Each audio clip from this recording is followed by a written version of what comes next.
আজকে আমি বাংলাদেশের একটি গুরুত্বপূর্ণ বিষয়ে কথা বলতে চাই।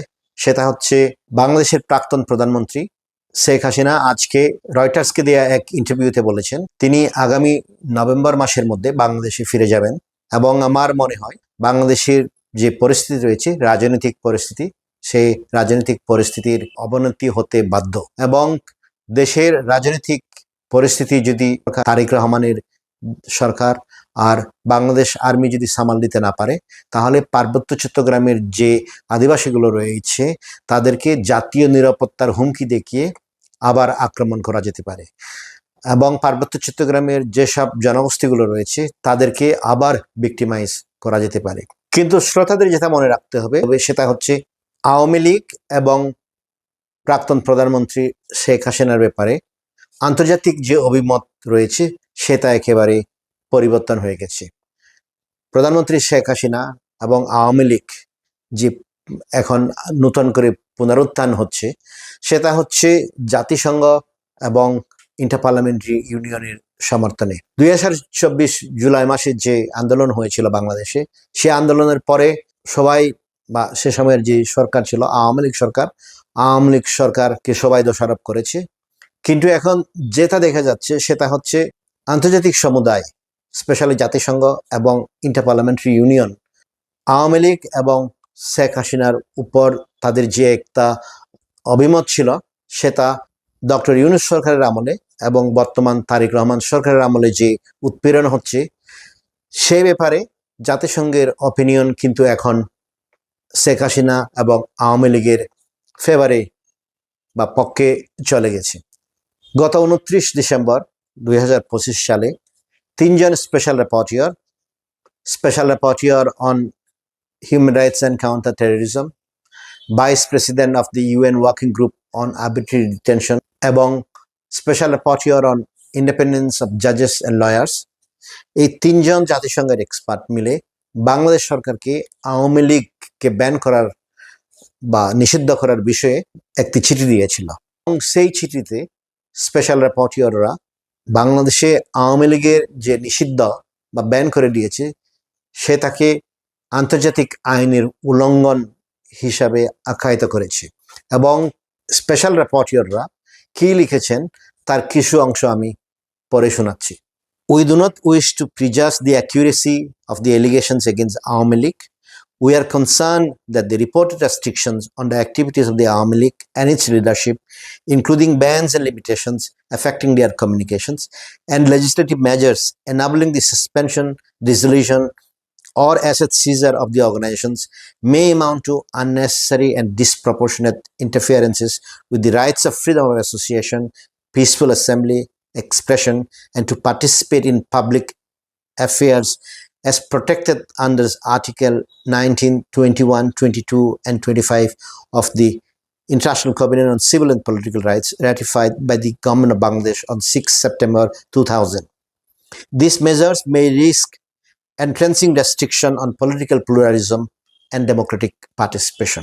We know that the banning of a political party and its affiliates, that's Awami League and Chhatr League, under counter-terrorism and international crimes framework amounts to one of the most severe forms of interference with the right to freedom of association. The suspension of the Awami League under Anti-Terrorism Amendment Ordinance 2025 may further fail to meet the international law requirement that a restriction on association be properly authorized by law, since the new procedure circumvents the established legislative powers under the Anti-Terrorism Act of 2009 and does not conform with international standards for prohibiting organizations under counterterrorism law.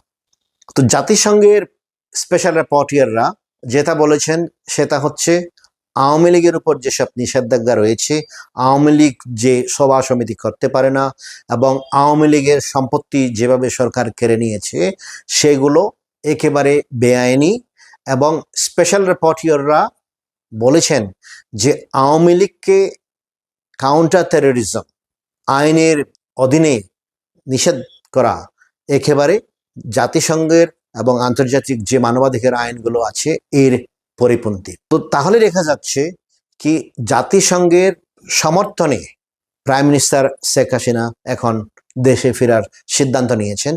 কারণ জাতিসংঘ যখন opinion দিয়েছেন কি বাংলাদেশে আওয়ামী লীগের উপর নিষেধাজ্ঞা একেবারে বেআইনি, আমার মনে হয় ইন্টারন্যাশনাল কমিউনিটি আওয়ামী লীগের উপর যে নিষেধাজ্ঞা আছে সে বিষয়ে একমত যে বাংলাদেশে আওয়ামী লীগের উপর নিষেধাজ্ঞা তাদের সমর্থন থাকতে পারে না। আর এই যে ইউনাইটেড নেশন স্পেশাল র্যাপোর্টিয়ররা আছেন ওদের বিষয়ে কিন্তু তারেক রহমানের সরকার আজ পর্যন্ত কোনো জবাব দিতে পারেনি। তো সেই জন্য বাংলাদেশ সরকারের উপর আওয়ামী লীগ নিষেধাজ্ঞা নিয়ে চাপ বাড়তে থাকবে। সে প্রসঙ্গে আমি যেটা বলতে চাই সেটা হচ্ছে ইন্টার পার্লামেন্টারি ইউনিয়ন বাংলাদেশ সরকারের উপর চরম চাপ দিচ্ছে। Inter parliamentary union already Bangladesh সরকারের বিরুদ্ধে ইন্টার পার্লামেন্টারি ইউনিয়নের সাথে কোঅপারেট না করার জন্য 2টি রেজলিউশন পাস করেছে।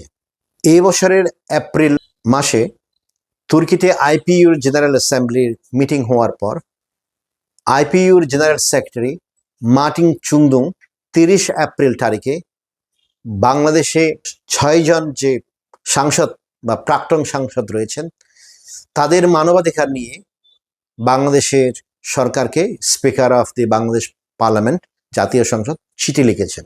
আর 6 জন সাংসদ হচ্ছেন সাবের চৌধুরী, ফজলে করিম চৌধুরী, হাবিবাত মিল্লাত, আশুদা জামারি নূর, মোশাররফ হোসেন, মোহাম্মদ ফারুক খান। এদের নিয়ে মার্টিন চুংদুং আইপিইউর জেনারেল সেক্রেটারি 30 এপ্রিল তারিখে বাংলাদেশ সরকারকে চিঠি লিখেছেন।